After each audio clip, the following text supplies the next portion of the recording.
Il fait partie des joueurs qui m'ont fait rêver et que j'ai admiré regarder, et je suis presque certain que vous ne le connaissez pas. Et si je devais le qualifier et lui donner une sorte de marque de fabrique, eh bien je dirais que il a une énergie déployée à table presque hors du commun. Et si je devais imager l'expression « c'est une pile électrique », eh bien je dirais très certainement que c'est Tan Ruiwu.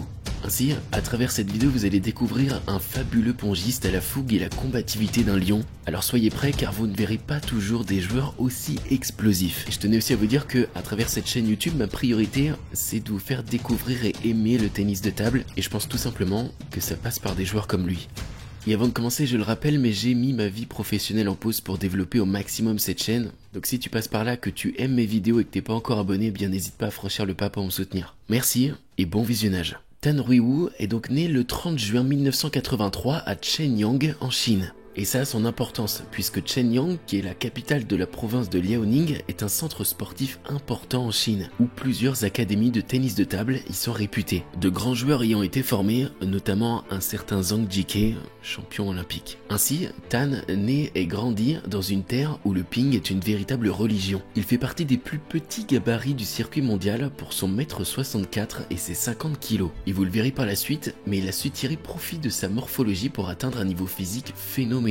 Et d'ailleurs j'ai déjà pu développer la question de la taille au tennis de table dans une précédente vidéo, donc si jamais vous voulez jeter un œil après, pas de souci. Bon, je vais pas vous mentir, la documentation autour de ce joueur est très faible, notamment sur ses débuts ou encore sur des éléments qui pourraient justifier certains de ses choix. Notamment par exemple au cours de sa carrière, Tan est parti pour la Croatie, s'est naturalisé quelques temps plus tard et cela lui a donné la possibilité d'accéder à de nombreuses compétitions internationales. Il a donc porté les couleurs de la Croatie et participé aux championnats d'Europe, championnats du monde ou encore aux Jeux Olympiques. Malheureusement, je n'ai pas de dates officielles, mais en 2008, alors qu'il n'avait que 25 ans, il représentait déjà la Croatie aux Jeux de Pékin. Et un an auparavant, il faisait ses premiers championnats d'Europe avec ce pays. Ainsi, au fil du temps, il s'est rapidement implanté comme étant l'un des piliers de l'équipe croate. Et sa présence a notamment permis au pays de décrocher une médaille de bronze aux championnats d'Europe par équipe en 2014. Mais en individuel, Tan, c'est aussi un meilleur classement autour du top 30 mondial, des performances remarquables aux Jeux Olympiques avec notamment un quart de finale en 2008 à Pékin. Il est également multiple médaillé européen et sa meilleure année était très certainement en 2012 où il terminera vice-champion d'Europe en simple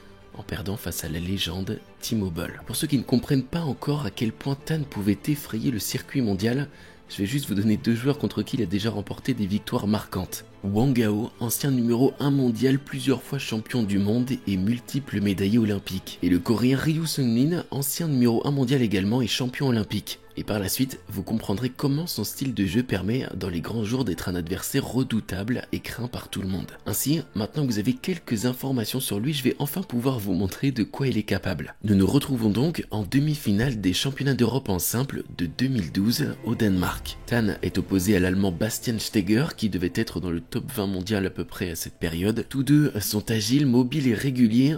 Et c'était une très belle affiche de demi-finale des Europes et dès le départ, l'opposition s'annonçait spectaculaire. Vous allez le voir à travers cette vidéo, mais Tan Ruiwu, c'est un joueur essentiellement de coup droit qui va démarrer très fort avec des placements variés à chaque fois. Comme vous pouvez le voir ici, son gabarit ne diminue pas du tout sa puissance. Et au contraire, je pense que c'est l'assemblage parfait entre explosivité, vitesse d'exécution et puissance. Et si vous regardez bien ses jambes, il est sans cesse en appui, capable de repartir d'un sens ou de l'autre en une fraction de seconde. Donc en plus de son bon jeu de jambes, il a aussi un très bon temps de réaction.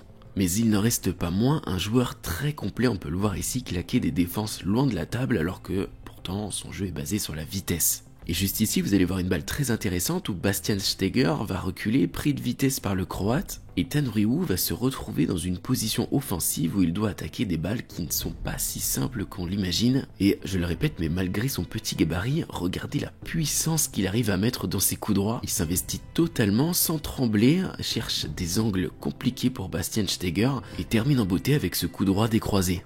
Tan Ruiwu a aussi une excellente capacité à désaxer son corps en pivot pour pouvoir trouver des angles très complexes. Et je vous l'ai dit, Tan Ruiwu, malgré sa forte dominance en coup droit, est aussi un bon joueur en revers. Personnellement, je le trouve assez impressionnant. Il est capable de démarrer les premières balles avec son revers, justement, trouver un bon placement et mettre beaucoup de qualité de balle avec pas mal de rotation. Et justement, ces fameuses balles en revers lui permettent souvent d'avoir une balle favorable derrière pour jouer avec son coup droit et puis terminer le point. Et là vous assistez juste à l'un des plus grands déplacements possibles dans le tennis de table que Tan Ryu seul est capable de faire. Et dites-moi s'il y a que moi qui trouve ça impressionnant. Je pense que non, si vous êtes normalement constitué. Mais honnêtement c'est juste une folie, on a très peu de joueurs maintenant qui jouent encore comme ça. Et sachez que sur cette demi-finale, c'est Tan Ryu qui l'emportera 4-7 à 1. Et je ne vous l'avais pas encore dit, mais Tan Ryu a aussi évolué en Pro A en France. Et c'est donc la parfaite occasion pour moi de vous montrer un match lorsqu'il jouait à Rouen. Nous sommes sur la saison 2015-2016 et il est opposé à la légende Kallinikos Kreanga. Bon, ici je vais pas vous mentir, je suis absolument fan des deux joueurs, les deux m'ont inspiré et je trouve leur jeu fluide, puissant, propre quoi. Donc sachez déjà que pour moi c'était un régal de revoir ce match. Et en plus de ça, personnellement je trouve qu'il y a vraiment quelque chose en plus sur les vidéos de matchs de Pro A des années 2003, 4, allez 2017, 2018, où on peut retrouver des angles de vue assez intéressants et en même temps on entend vraiment bien l'impact qui est donné dans la balle et le public qui est derrière. Ajoutez à ça le fait qu'à cette époque on avait énormément de très gros joueurs qui venaient jouer dans le circuit de Pro A. Enfin, c'était vraiment quelque chose de fou. Voilà, donc c'est pour ça que je suis vraiment très satisfait de cet extrait. Bon, si on revient au match, ici, Tan Ryu est obligé de prêter attention à absolument toutes les balles qu'il envoie, parce que la réputation de Kallinikos Kreanga est bel et bien fondée. C'était un joueur extrêmement complet,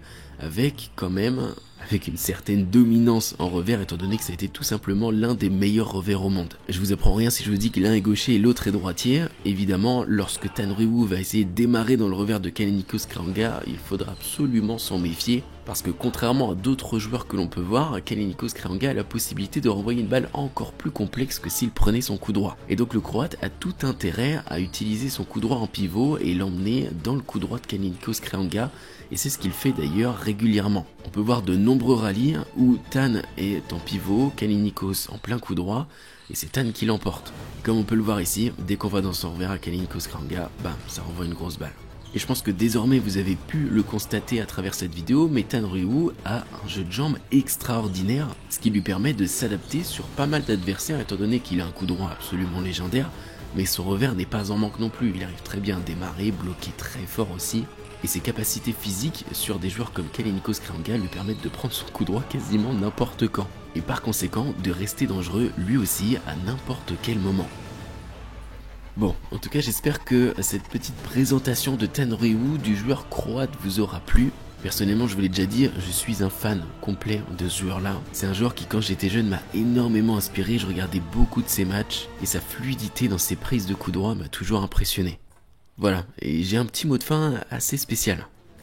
En gros, comme vous le savez, je l'ai dit au début de vidéo, j'ai mis ma vie professionnelle de côté pour pouvoir développer à fond ma passion, cette chaîne YouTube. Ça me prend littéralement toutes mes journées, de l'argent, du temps, mais c'est que du bonheur. Et je voulais juste transmettre le message que, voilà, je suis ouvert au partenariat, je pense que ça peut m'aider à développer cette chaîne YouTube. Je sais pas trop comment m'y prendre, mais voilà, j'essaye de faire passer un premier message ici, et puis on verra ce que ça donne. Parce que pour être honnête, mon rêve serait d'en vivre, bien évidemment, et j'ai aussi plein d'idées de projets où il va falloir que j'investisse aussi plus que ça.